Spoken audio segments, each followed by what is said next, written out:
하성그룹 마케팅 본부는 아침부터 분주했습니다. 바깥의 햇살이 사무실 창문을 통해 들어오며 오늘의 시작을 알리는 가운데 직원들은 각자의 자리에서 어제의 업무를 마무리하거나 오늘의 할 일을 계획하고 있었죠. 이 바쁜 공간 속에 갓 입사한 계약직 신입사원 윤아린이 조심스럽게 발을 들였습니다. 안녕하세요. 오늘부터 일하게 된 윤아린이라고 합니다. 윤아린의 목소리는 작았지만 또렷했습니다. 인사팀 직원의 안내를 받아 자신의 자리로 향하는 동안 윤아린은 주변의 시선이 자신에게 쏠리는 것을 느꼈어요. 대기업 마케팅 본부의 고졸 출신 계약직이라니. 그것도 경력도 없이 말입니다. 저기 고졸이라면서요? 어쩌다 하성그룹에 들어오게 된 거예요? 동기 중 한 명이 호기심 어린 눈빛으로 물었습니다. 윤아린은 담담하게 대답했어요. 열심히 준비했습니다. 기회를 주셔서 감사할 따름이에요. 그 대답에 동기들은 미심쩍은 표정을 지었죠. 모두 명문대 출신인 그들 사이에서 윤아린은 미묘하게 동떨어진 존재였습니다. 단정하지만 특별히 브랜드가 있어 보이지 않는 옷차림, 화려하지 않은 외모, 정중하지만 위축된 듯한 태도까지 그 모든 것이 다름을 강조하는 듯 했어요. 윤아린 씨, 이쪽이에요. 마케팅 본부 오수진 대리가 윤아린을 안내했습니다. 자리는 부서의 가장 구석, 복사기와 가까운 위치였죠. 오수진은 빠르게 기본적인 것들을 설명해 주었습니다. 일단 오전에는 보고서 양식 익히시고 점심 이후에 강 과장님 지시 받으세요. 궁금한 거 있으면 물어보시고요. 윤아린이 고개를 끄덕이며 자리에 앉았을 때 강도윤 과장이 사무실에 들어섰습니다. 그는 부서에서 실적 제일주의자로 악명 높은 인물이었죠. 입사한 지 10년이 넘었지만 여전히 과장 직급에 머물러 있다는 것이 그의 콤플렉스였습니다. 오늘 신입 왔다면서요? 어디? 강도윤의 날카로운 시선이 윤아린에게 고정되었습니다. 그의 표정이 미묘하게 변했어요. 첫인상부터 마음에 들지 않는다는 듯한 눈빛이었습니다. 고졸 계약직이라고? 요즘 정말 세상이 뒤집어졌네.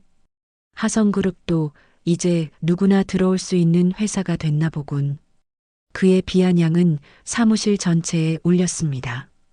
윤아린은 아무 말도 하지 않았어요. 그저 고개를 숙이고 컴퓨터 전원을 켰을 뿐입니다.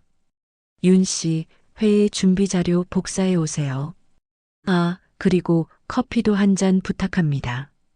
윤아린은 조용히 일어나 강도윤의 지시대로 움직였습니다. 그의 눈에는 윤아린이 그저 자비를 시키기 좋은 말단 직원에 불과했으니까요. 하지만 아무도 몰랐습니다. 윤아린의 조용한 눈빛 뒤에 숨겨진 진실을, 그리고 이 모든 상황을 그녀가 어떻게 바라보고 있는지를 말이죠. 입사 첫날은 그렇게 지나갔습니다. 보고서 형식을 익히고 강도윤 과장의 커피를 타고 복사와 스캔 작업을 하며 윤아린은 묵묵히 자신의 위치를 받아들이는 듯 했어요. 그러나 사무실을 나서며 윤아린이 보인 미소는 누구도 해석할 수 없는 의미를 담고 있었습니다. 다음 날 윤아린은 여느 직장인처럼 아침 8시 30분에 사무실에 도착했습니다. 다른 동기들보다 30분 일찍 말이지요. 자리에 앉아 어제 배운 대로 업무 시스템에 로그인하는 동안 윤아린은 자신의 계획을 차분히 정리하고 있었어요. 시계가 9시를 가리킬 때쯤 강도윤 과장이 사무실에 들어섰습니다. 윤 씨, 커피. 간단한 인사도 없이 던져진 명령에 윤아린은 조용히 일어났습니다. 무표정한 얼굴로 탕비실로 향하는 모습이 마치 로봇 같았죠. 탕비실에서 블랙커피를 준비하며 윤아린은 창밖을 바라보았습니다. 서울의 빌딩 숲이 햇살에 반짝이고 있었어요. 그 모습이 마치 자신의 미래처럼 밝아 보였습니다. 커피를 들고 사무실로 돌아오는 길, 유나리는 동기 한 명과 부딪혔어요. 미안해요. 괜찮아요? 상대방은 형식적인 사과를 건넸지만 그 눈빛에는 고졸 계약직을 향한 미묘한 우월감이 묻어났습니다. 유나리는 아무 말도 하지 않고 고개만 끄덕였죠. 그리고 조심스럽게 강도윤의 책상으로 향했습니다. 여기 커피 놓을게요. 유나린이 말했지만 강도윤은 전화 통화 중이었기에 대답하지 않았습니다. 유나리는 커피를 책상 위에 조심스럽게 놓았어요. 그 순간이었습니다. 강도윤이 갑자기 의자를 뒤로 밀며 일어나는 바람에 유나린의 팔이 부딪혔고 커피가 강도윤의 흰 셔츠 위에 쏟아졌습니다. 아, 뜨거워. 뭐 하는 거예요? 강도윤의 외침에 사무실의 모든 시선이 그쪽으로 향했습니다. 유나리는 당황한 표정으로 미안하다며 휴지를 급히 건넸죠. 죄송합니다. 제가 조심했어야 했는데. 하지만 강도윤의 분노는 이미 폭발한 상태였습니다. 이런 실수가 어떻게 용납될 수 있죠? 당신 같은 사람이 어떻게 하성그룹에 들어올 수 있었는지 정말 의문이네요. 고졸이 뭘 할 수 있다고. 강도윤의 목소리는 점점 커졌고 사무실의 공기는 얼어붙었습니다. 그리고 그는 유나린이 들고 있던 컵을 빼앗아 들곤 말했어요. 당신도 이런 느낌인지 궁금하네요. 그 말과 함께 강도윤은 커피를 유나린의 셔츠에 쏟아부었습니다. 유나린의 흰 블라우스가 커피로 젖어들었고 사무실에서는 충격의 탄식이 흘러나왔어요. 유나린은 잠시 눈을 감았습니다.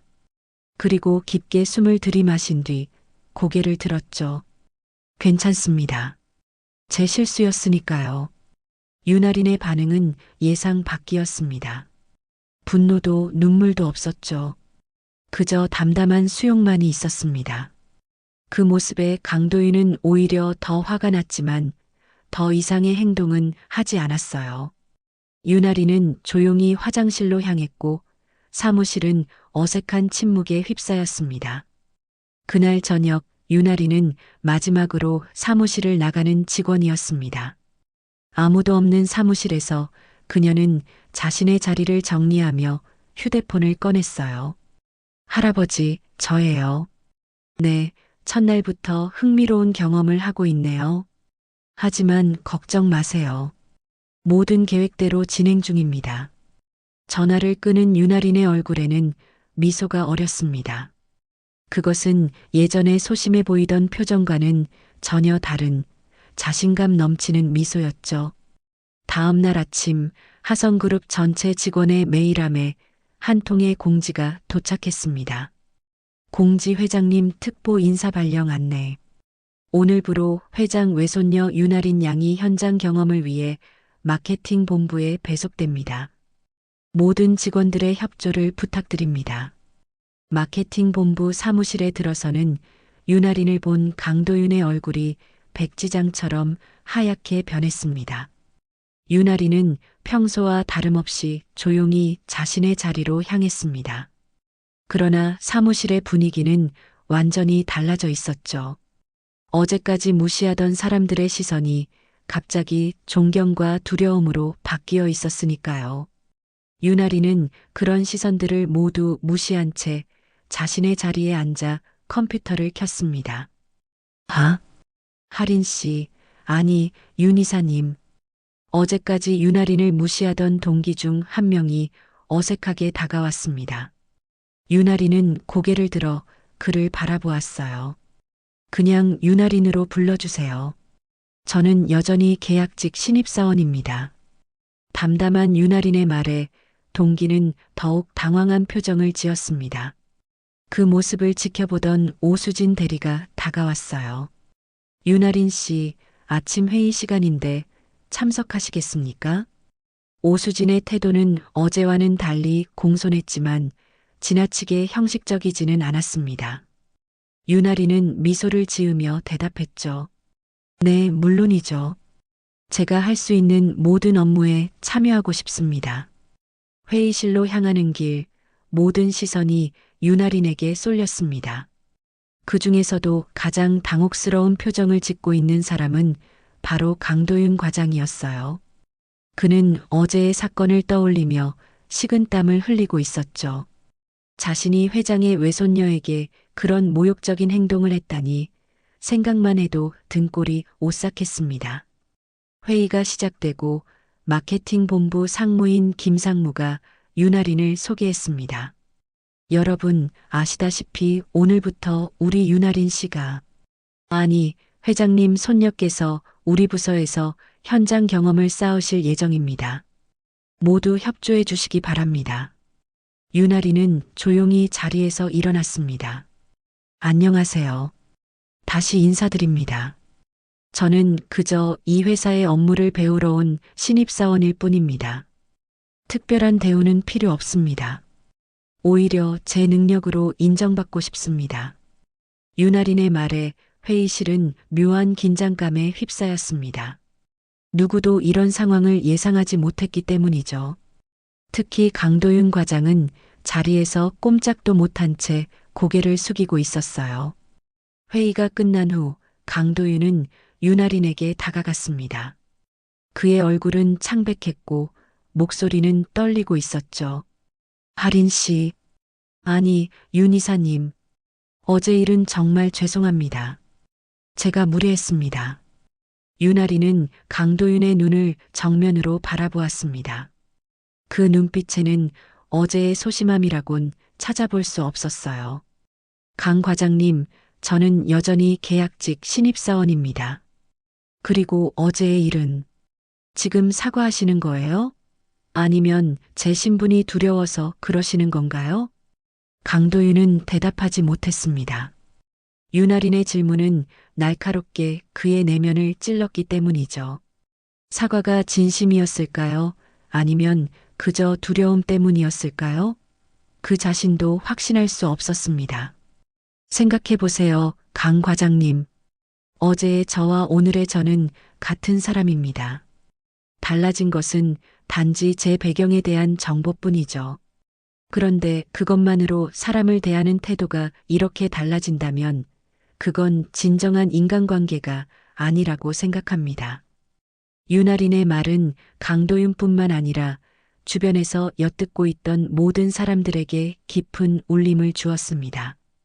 특히 오수진 대리는 윤아린의 말에 깊은 생각에 잠겼어요. 그날 이후 마케팅 본부의 분위기는 미묘하게 변했습니다. 모두가 윤아린을 특별 대우하려 했지만 그녀는 그 모든 것을 거절했죠. 여전히 가장 먼저 출근하고 가장 늦게 퇴근했습니다.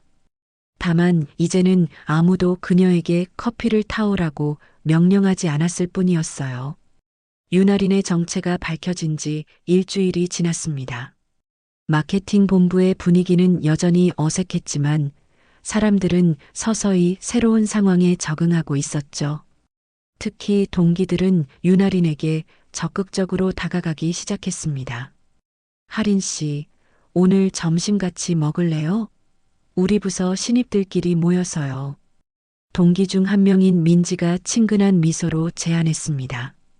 윤아린은 잠시 고민하는 듯 했지만 고개를 끄덕였어요. 좋아요. 함께 하겠습니다. 점심자리에서 동기들은 윤아린을 향한 호기심을 감추지 못했습니다. 질문이 쏟아졌죠. 어떻게 계약직으로 들어오게 된 거예요? 회장님 손녀라면서요? 하성그룹의 후계자로 준비하고 계신 거죠? 왜 굳이 신분을 숨기셨어요? 윤아린은 차분하게 대답했습니다. 저는 진짜 회사를 알고 싶었어요.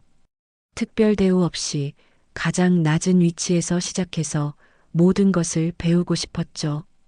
그게 제가 앞으로 이 회사에서 어떤 역할을 맡든 도움이 될 거라고 생각했습니다. 동기들은 놀란 표정을 감추지 못했습니다. 그들 중 일부는 윤아린의 진정성에 감동했지만 또 다른 일부는 여전히 의심의 눈초리를 거두지 않았죠. 그럼 해외 MBA도 마치셨다면서요? 왜 고졸이라고 하셨어요? 이 질문에 유나리는 미소를 지었습니다. 전 정말 고졸이에요. 대학은 가지 않았고 할아버지의 권유로 바로 해외 MBA 과정을 밟았죠. 이력서에는 사실대로 고졸이라고 썼습니다. MBA 경력은 따로 언급하지 않았을 뿐이에요. 그 대답에 동기들은 더욱 혼란스러워했습니다. 그들에게 대학 학벌은 너무나 중요한 가치였기 때문이죠. 유나린처럼 생각하는 사람을 만난 것은 처음이었습니다. 한편 사무실에서는 유나린에 대한 소문이 끊이지 않았습니다. 여러 부서에서 사람들이 마케팅 본부를 들여다보러 오기도 했죠. 회장님 손녀를 계약직으로 뽑다니 어떻게 그런 일이 있을 수 있지? 아니야, 할인 양이 일부러 신분을 숨기고 들어온 거래. 회사를 속속들이 알아보려고. 근데 실력은 어때? 그냥 백으로 들어온 거 아니야? 이런 소문들이 퍼지자 유나리는 자신의 실력을 증명해야 할 시간이 왔다고 판단했습니다. 마침 부서에서 중요한 프로젝트 발표가 있었고 유나리는 자원에서 참여했죠. 다음 분기 마케팅 전략에 대해 제가 분석해 본 내용을 공유하고 싶습니다. 유나린의 발표는 모두의 예상을 뛰어넘었습니다. 해외 시장의 트렌드를 정확히 분석하고 경쟁사의 전략을 면밀히 파악한 데이터 기반의 제안이었죠. 특히 강도윤 과장이 놓치고 있던 부분을 정확히 짚어내어 대안을 제시했습니다.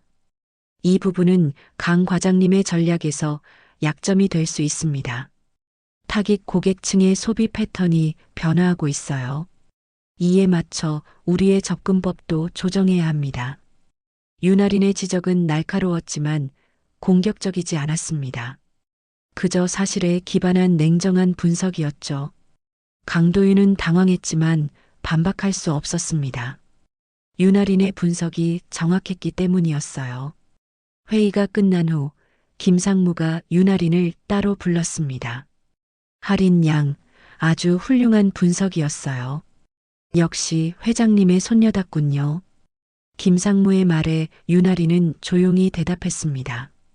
제 분석이 좋았다면 그건 제가 회장의 손녀여서가 아니라 제가 열심히 준비했기 때문입니다.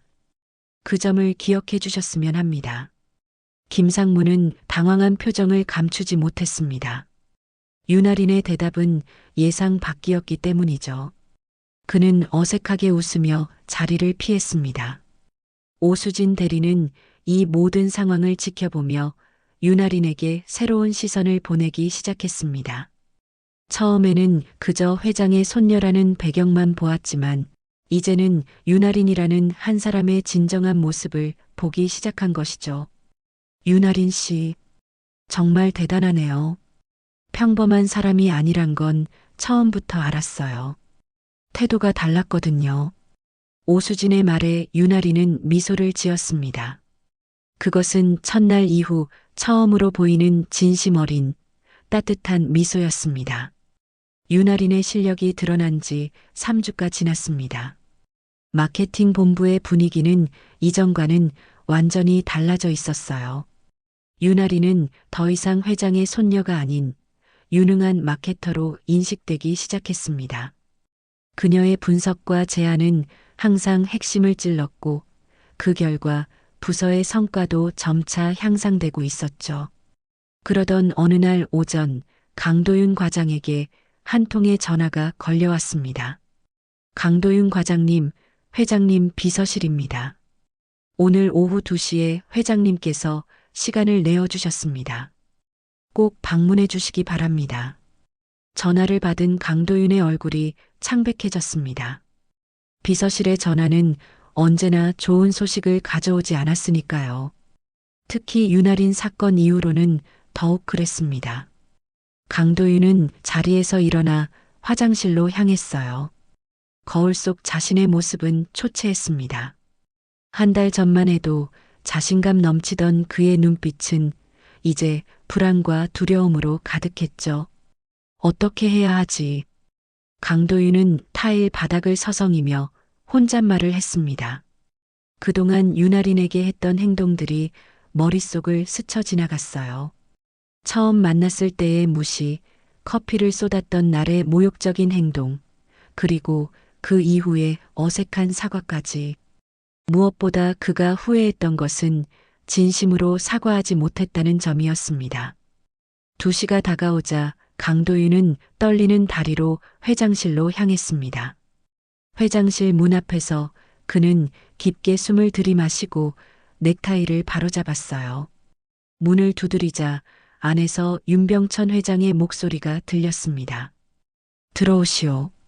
강도윤이 조심스럽게 문을 열고 들어서자 넓은 회장실이 눈앞에 펼쳐졌습니다. 창밖으로는 서울의 전경이 한눈에 내려다 보였고 그 앞에 윤병천 회장이 서 있었어요. 76살의 나이에도 여전히 백발의 윤병천 회장은 위엄이 넘쳤습니다. 강 과장, 이리 앉게. 윤병천 회장의 목소리는 담담했지만 강도윤은 그 안에 숨겨진 무게를 느낄 수 있었어요. 그는 조심스럽게 회장 앞 소파에 앉았습니다. 회장님 불러주셔서 감사합니다. 윤병천 회장은 창가에서 돌아서서 강도윤을 정면으로 바라보았습니다. 그 눈빛은 마치 모든 것을 꿰뚫어 보는 듯 했죠. 강 과장, 그날 일에 대해서 들었네. 전부 보고받았어. 단 한 문장이었지만 강도윤의 등줄기로는 식은땀이 흘렀습니다. 그는 무엇을 말해야 할지 몰라 입을 열었다 닫기를 반복했어요. 회장님, 정말 죄송합니다. 제가 윤병천 회장은 손을 들어 그의 말을 멈추게 했습니다. 왜 그랬는지 묻고 싶진 않네. 다만 할인이가 어떤 사람인지 알게 됐을 텐데 그 아이는 내 손녀지만 특별 대우를 원하지 않아. 오히려 자신의 능력으로 인정받고 싶어 하지. 윤병천 회장의 말에는 자부심이 묻어 있었습니다. 강도윤은 고개를 숙인 채 듣기만 했어요. 이 일은 여기서 끝이네. 나는 그저 강 과장에게 직접 이 말을 하고 싶었을 뿐이야. 권력은 보여주는 게 아니라 사람을 통해 드러나는 거라고. 회장의 말이 끝나자 강도윤은 깊은 충격에 빠졌습니다. 해고나 강등 같은 처벌을 예상했던 그에게 회장의 말은 뜻밖의 것이었어요. 그는 자리에서 일어나 깊게 고개를 숙였습니다. 감사합니다, 회장님. 깊이 반성하고 있습니다. 회장실을 나온 강도윤은 마음이 무거웠습니다. 그는 곧장 인사팀으로 향했어요. 그곳에서 그는 윤아린에게 정식으로 사과할 기회를 요청했습니다. 윤아린 씨에게 제대로 사과하고 싶습니다. 제가 했던 행동들이 용서받기 어렵다는 걸 알지만 그래도 진심으로 사과하고 싶습니다.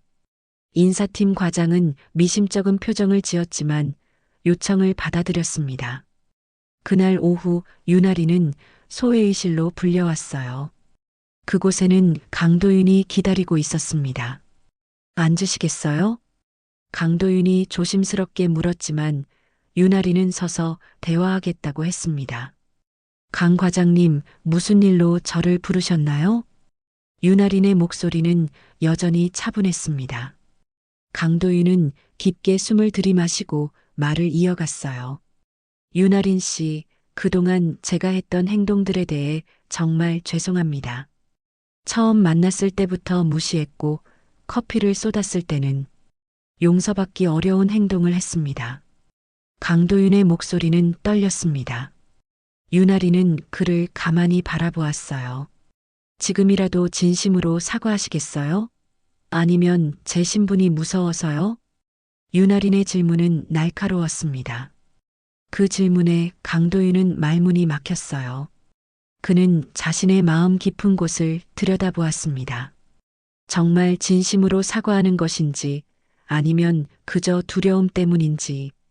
침묵이 이어졌습니다. 윤아린은 그 침묵이 의미하는 바를 알고 있었어요. 그녀는 조용히 자리를 뜨려 했지만 그때 강도윤이 입을 열었습니다. 처음에는 두려움이었습니다. 정직하게 말씀드리겠습니다. 하지만 회장님을 뵙고 그리고 지난 몇 주간 윤아린 씨의, 아니, 당신의 모습을 지켜보면서 진심으로 미안하다는 생각이 들었습니다. 윤아린은 그의 말에 고개를 살짝 기울였습니다. 그녀의 표정에서는 어떤 감정도 읽을 수 없었어요. 솔직한 답변 감사합니다. 강 과장님의 마음이 어떻든 그 일은 지나간 일이니 더 이상 신경 쓰지 않겠습니다. 저는 그저 제 일에 최선을 다하고 싶을 뿐입니다. 윤아린의 말에 강도윤은 고개를 들었습니다. 그의 눈에는 복잡한 감정이 어려 있었어요. 하지만 그래도 용서받고 싶습니다. 제가 어떻게 하면 될까요? 윤아린은 잠시 생각하더니 대답했습니다. 용서는 제가 해드릴 수 있지만 진정한 변화는 강 과장님 스스로 만들어 가셔야 합니다. 사람을 겉으로 판단하지 마세요. 그게 제가 원하는 변화입니다. 그 말을 끝으로 윤아린은 회의실을 나갔습니다. 혼자 남은 강도윤은 깊은 생각에 잠겼어요. 윤아린의 말은 그의 마음 깊은 곳을 건드렸습니다. 그는 자신의 과거를 떠올렸죠. 자신도 한때는 고졸 출신으로 무시당했던 기억, 그리고 그 기억을 지우기 위해 얼마나 필사적으로 노력했는지를. 내가 그토록 싫어했던 사람들처럼 변해버린 거였구나. 그날 이후 강도윤의 태도는 조금씩 변하기 시작했습니다. 그 변화는 미묘했지만 사무실의 모든 사람들이 느낄 수 있었어요. 특히 윤아린은 그 변화를 가장 먼저 알아차렸습니다. 윤아린의 정체가 밝혀진 지 한 달이 지났습니다. 마케팅 본부에서는 윤아린을 중심으로 새로운 프로젝트가 진행되고 있었어요.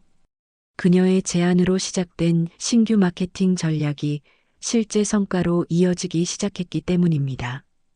이에 김상무는 윤아린에게 더 많은 권한을 주기 시작했죠. 하린 씨, 이번 프로젝트의 팀장을 맡아주었으면 합니다. 당신의 능력이라면 충분히 해낼 수 있을 거예요. 김상무의 제안에 윤아린은 고개를 끄덕였습니다. 그러나 이런 상황이 모두에게 달갑지만은 않았어요. 특히 윤아린과 같은 시기에 입사한 동기들 중 일부는 불만을 품기 시작했습니다. 회장 손녀라고 특혜를 주는 거 아니야? 우리는 다 정규직 시험도 통과 못했는데 하린이는 벌써 팀장이라니. 맞아. 능력이 있다 해도 너무 빠르지 않아? 우리도 다 명문대 나왔는데 왜 이런 차별을 받아야 하는 거지? 이런 불만은 서서히 회사 내부에 퍼져나갔습니다. 강도윤 과장 역시 이런 상황을 주시하고 있었어요. 그는 여전히 윤아린에 대한 복잡한 감정을 가지고 있었습니다. 한편으로는 그녀의 능력을 인정하면서도 다른 한편으로는 자신의 위치가 위협받는 것 같은 불안감에 시달렸죠. 어느 날 밤 강도윤은 홀로 남은 사무실에서 생각에 잠겼습니다. 그의 머릿속에는 복잡한 감정이 교차했어요. 이대로 가다간 내가 도태될 거야. 뭔가 해야 해. 그는 컴퓨터 앞에 앉아 익명 메일 계정을 만들었습니다. 그리고 외부 언론사에 메일을 보내기 시작했어요. 제보 하성그룹 회장 손녀 특혜 논란. 하성그룹에서 회장의 외손녀인 윤아린이 특별 채용되어 불공정한 대우를 받고 있다는 의혹이 제기되고 있습니다. 입사 한 달 만에 팀장 직책을 맡게 된 윤아린은 강도윤은 메일을 보내고 깊은 한숨을 내쉬었습니다. 이것이 옳은 일인지 그는 확신할 수 없었지만 자신의 위치를 지키기 위해서는 필요한 일이라고 스스로를 설득했어요. 다음 날 아침 여러 인터넷 뉴스에 하성그룹 관련 기사가 올라오기 시작했습니다. 기사 하성그룹 회장 손녀 특혜 논란. 능력 아닌 혈연으로 승진. 사무실은 순식간에 소문으로 가득 찼습니다. 모두가 이 기사에 대해 이야기했고 윤아린을 향한 시선은 더욱 복잡해졌어요. 그러나 정작 윤아린은 평소와 다름없이 차분하게 일에 집중했습니다. 김상무가 급히 회의를 소집했습니다. 이 사태를 어떻게 대처해야 할지 논의해야 합니다. 회사의 이미지가 실추될 수 있어요. 회의에 참석한 모든 사람들이 걱정스러운 표정을 지었습니다. 그때 윤아린이 조용히 손을 들었어요. 말씀드려도 될까요? 김상무가 고개를 끄덕이자 윤아린은 자리에서 일어났습니다. 이 문제는 제가 해결하겠습니다. 제 채용 과정은 완전히 공정했고 그 증거가 있습니다. 제가 입사 지원서를 냈을 때 저는 대학 졸업장도 없는 단순 고졸 출신이었습니다. MBA 학위도 이력서에 기재하지 않았고 할아버지와의 관계도 언급하지 않았죠. 윤아린은 서류 한 장을 꺼냈습니다. 그것은 그녀의 원래 이력서였어요. 제가 최종 면접에서 선발된 것은 제 능력 때문이었습니다. 면접관들은 제가 누구인지 몰랐어요. 이런 사실을 인사팀이 모두 증명할 수 있습니다. 윤아린의 설명에 회의실은 잠시 침묵에 빠졌습니다. 그녀의 말이 사실이라면 이번 논란은 근거 없는 것이었죠. 그리고 제가 팀장을 맡게 된 것은 제 제안이 실제 성과로 이어졌기 때문입니다. 이 역시 데이터로 증명할 수 있어요. 윤아린은 차분하게 이어 말했습니다. 저는 이 모든 자료를 정리해서 내부 감사팀에 제출하겠습니다. 그리고 필요하다면 직접 기자회견을 열어 해명할 수도 있습니다. 윤아린의 대응은 예상 밖이었습니다. 그녀는 감정적으로 대응하지 않고 철저히 사실과 증거에 기반한 대응 방안을 제시했어요. 회의가 끝난 후 강도윤은 자신의 행동에 대한 죄책감으로 괴로워했습니다. 다음 날 윤아린은 자신이 약속한 대로 모든 증거 자료를 내부 감사팀에 제출했습니다. 그녀의 채용 과정에서 불공정함은 찾을 수 없었고 오히려 그녀가 자신의 배경을 감춘 채 공정한 경쟁을 통해 선발되었다는 사실이 드러났죠. 또한 팀장 발탁 역시 그녀의 실적에 근거한 것임이 증명되었습니다. 하성그룹은 공식 보도 자료를 통해 이 사실을 알렸고 언론의 보도 방향도 급격히 바뀌었어요. 기사 하성그룹 회장 손녀, 특혜 아닌 실력으로 인정받아 오히려 더 어려운 과정 거쳐 이 사태를 지켜보며 강도윤은 점점 더 깊은 후회에 빠져들었습니다. 자신의 행동이 얼마나 비열했는지 깨달았기 때문이죠. 그는 결국 내부 감사팀을 찾아가 자신이 익명 제보자임을 자백했습니다. 강도윤 과장의 자백 이후 내부 감사팀은 신속하게 조사를 진행했습니다. 증거는 명확했어요. 강도윤이 익명으로 외부 언론에 허위 사실을 제보한 것이 확인된 것입니다. 하성그룹의 내부 규정에 따르면 이는 중대한 위반 행위였습니다. 회사는 강도윤에게 한 달간의 정직 처분을 내렸습니다. 정직 처분이 내려진 날 강도윤은 자신의 짐을 챙기며 깊은 절망감에 빠져 있었어요. 그의 10년 커리어가 한순간에 무너진 것만 같았습니다. 이제 어떻게 해야 하지? 자신의 책상을 정리하던 중 강도윤은 누군가가 다가오는 것을 느꼈습니다. 고개를 들어보니 윤아린이 그의 앞에 서 있었어요. 강 과장님, 잠시 이야기 나눌 수 있을까요? 윤아린의 목소리는 평소와 같이 차분했습니다. 강도윤은 당황했지만 고개를 끄덕였어요. 두 사람은 조용한 회의실로 자리를 옮겼습니다. 왜 그런 일을 하셨나요? 윤아린의 질문은 직설적이었습니다. 강도윤은 잠시 침묵했다가 대답했어요. 두려웠습니다. 제 자리를 잃게 될까봐. 그리고 솔직히 말하자면 질투도 했어요. 윤아린 씨가 너무 빠르게 성장하는 것이 부러웠습니다. 그의 솔직한 고백에 윤아린은 아무 말도 하지 않았습니다. 그저 조용히 듣고 있었죠. 하지만 이제 와서 후회해봤자 소용없겠죠. 모든 게 제 잘못입니다. 강도윤의 목소리에는 깊은 후회와 자책감이 묻어 있었습니다. 유나리는 잠시 생각하더니 입을 열었어요. 이 일이 강 과장님에게 어떤 의미였나요? 그 질문은 예상치 못한 것이었습니다. 강도윤은 당황했지만 깊은 생각에 잠겼어요. 잠시 후 그는 떨리는 목소리로 대답했습니다. 저도 사실은 고졸이었습니다. 이 고백에 유나린의 눈이 살짝 커졌습니다. 고졸이라 안 된다고 나도 그렇게 무시당했었어요. 제 이력서에는 사이버대학 졸업으로 되어 있지만 사실 검정고시 출신입니다. 가정 형편이 어려워 대학에 가지 못했고 밤에는 공부하고 낮에는 일하며 겨우겨우 지금 위치까지 올라왔어요. 강도윤의 눈가에 눈물이 고였습니다. 그것은 오랫동안 숨겨왔던 비밀의 무게가 마침내 풀어지는 순간이었죠. 그래서 더 강하게 나올 수밖에 없었어요.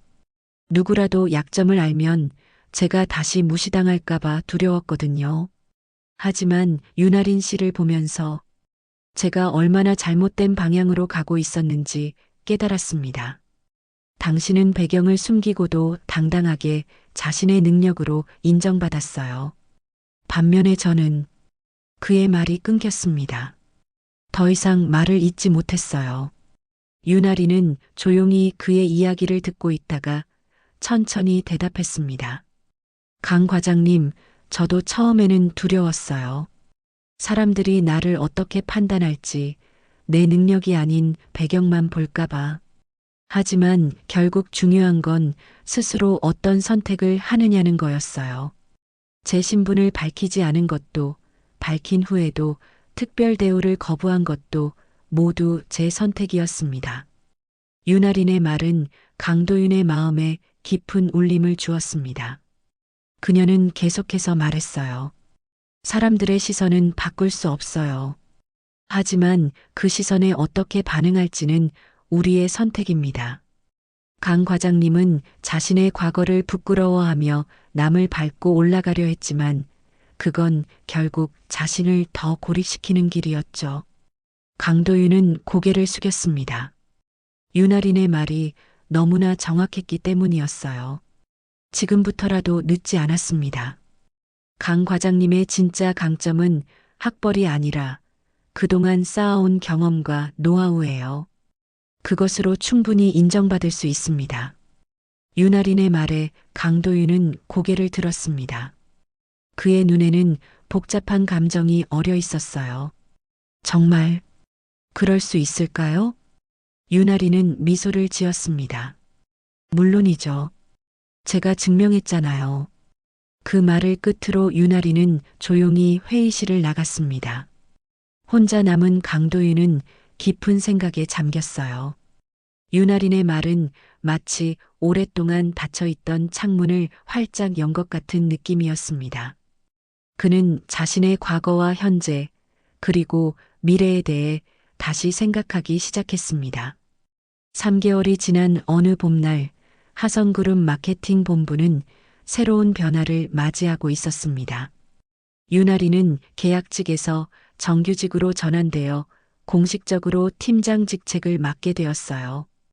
그녀의 제안으로 시작된 신규 프로젝트는 큰 성공을 거두었고 회사의 매출에 상당한 기여를 했습니다. 한편 한 달간의 정직 기간을 마친 강도윤 과장은 다른 부서로 전보되었습니다. 제품 개발부로 자리를 옮긴 그는 마케팅 본부에서의 마지막 날을 맞이하고 있었어요. 사무실을 정리하며 그는 지난 몇 개월간의 일들을 돌아보았습니다. 강 과장님, 잠시 시간 되세요? 오수진 대리가 다가와 물었습니다. 강도윤은 고개를 끄덕였어요. 저희가 작은 송별회를 준비했어요. 점심시간에 회의실에서 만나요.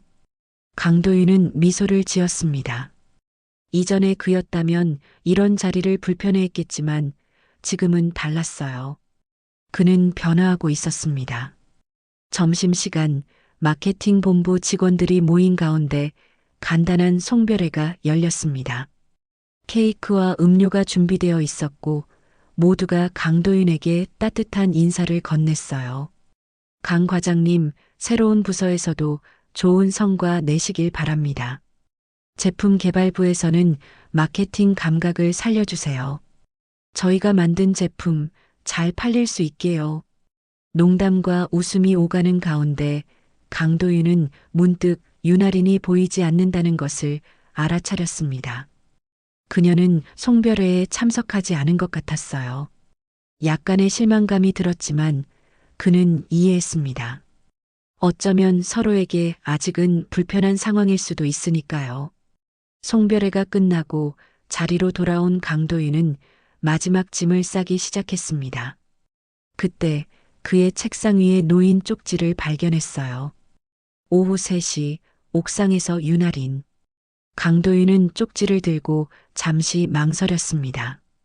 그리고 시계를 확인했어요. 2시 59분이었습니다.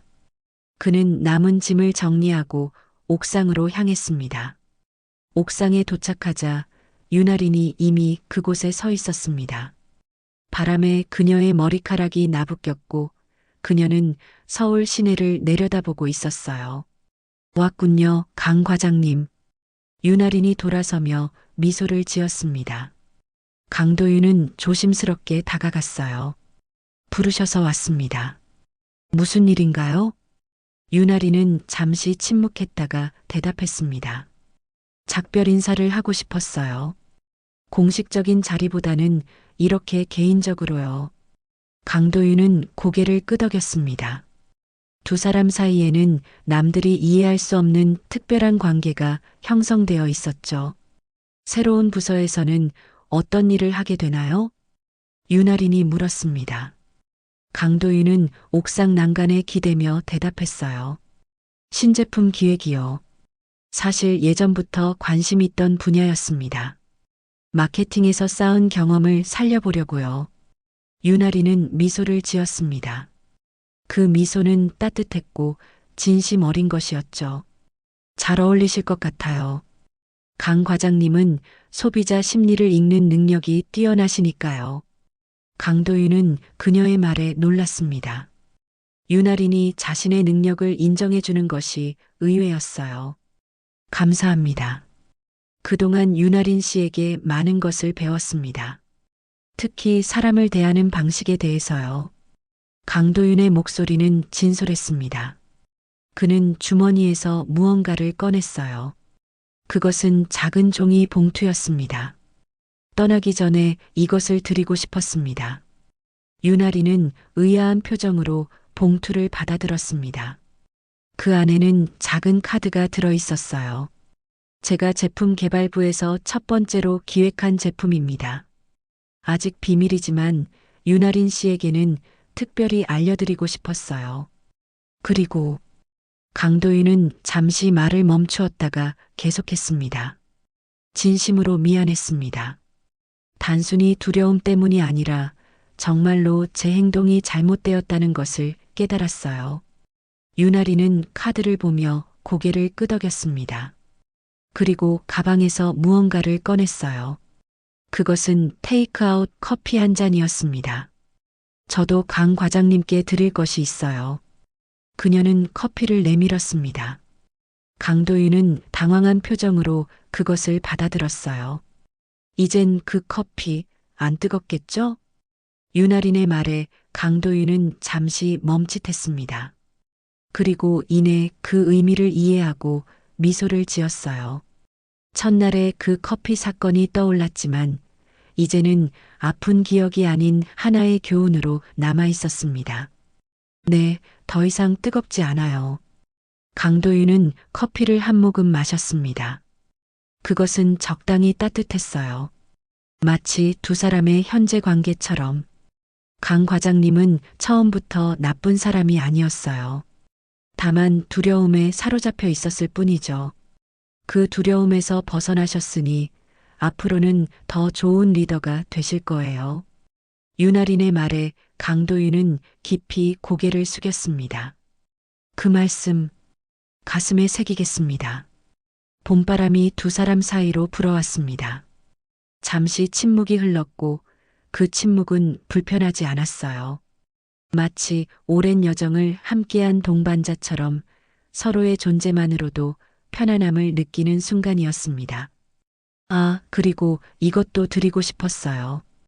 윤아린이 또 하나의 봉투를 건넸습니다. 강도윤이 열어보니 그 안에는 제품 개발부 프로젝트 중 하나에 대한 마케팅 제안서가 들어 있었어요. 제가 분석한 바로는 이 제품이 가장 성공 가능성이 높아 보였어요. 제 생각을 정리해 봤습니다. 강도윤은 놀란 표정으로 제안서를 훑어보았습니다. 그것은 매우 세밀하고 전문적인 분석이었어요. 이건 대단합니다. 정말 감사합니다. 윤아리는 미소를 지었습니다. 서로 돕는 거죠. 과거는 지나갔어요. 이제는 앞으로 나아갈 시간입니다. 두 사람은 서울의 전경을 바라보며 나란히 서 있었습니다. 하늘은 맑았고 바람은 상쾌했어요. 마치 새로운 시작을 축복하는 듯 했죠. 윤아린 씨, 앞으로 종종 조언을 구해도 될까요? 강도윤이 조심스럽게 물었습니다. 윤아린은 고개를 끄덕였어요. 물론이죠. 언제든지요. 시간이 흘러 강도윤이 새로운 부서로 향할 시간이 되었습니다. 그는 커피 잔을 들고 윤아린에게 고개를 숙였어요. 다시 한번 모든 일에 진심으로 감사드립니다. 그리고 죄송했습니다. 윤아린은 가볍게 고개를 끄덕였습니다. 그리고 손을 내밀었어요. 새로운 시작을 축하합니다. 강 과장님. 강도윤은 그 손을 잡았습니다. 두 사람의 악수는 짧았지만 의미가 깊었어요. 그것은 과거의 화해이자 미래를 향한 약속이었습니다. 옥상을 나서는 강도윤의 발걸음은 가벼웠습니다.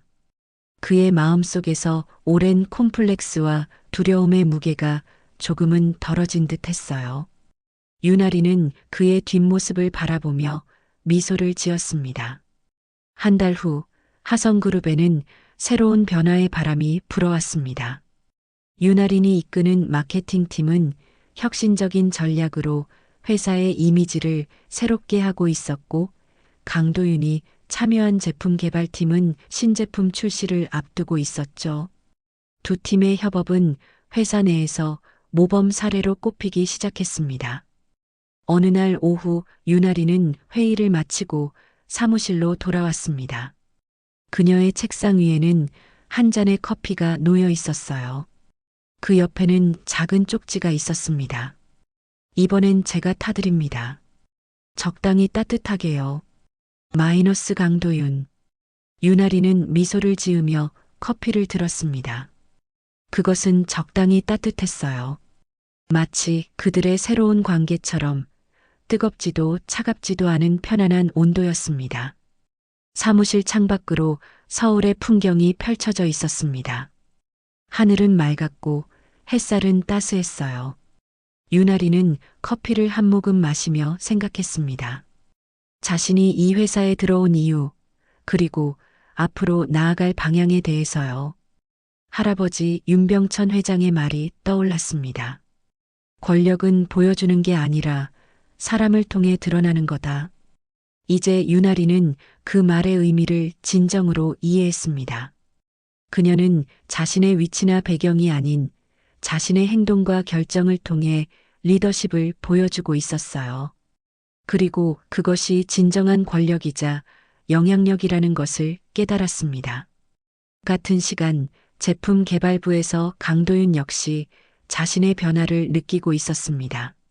더 이상 자신의 약점을 숨기거나 다른 사람들을 밟고 올라가려 하지 않았어요.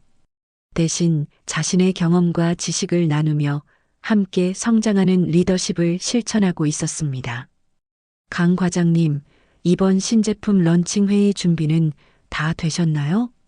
부서의 신입사원이 조심스럽게 물었습니다. 예전에 강도윤이었다면 날카롭게 대응했겠지만 지금은 달랐어요.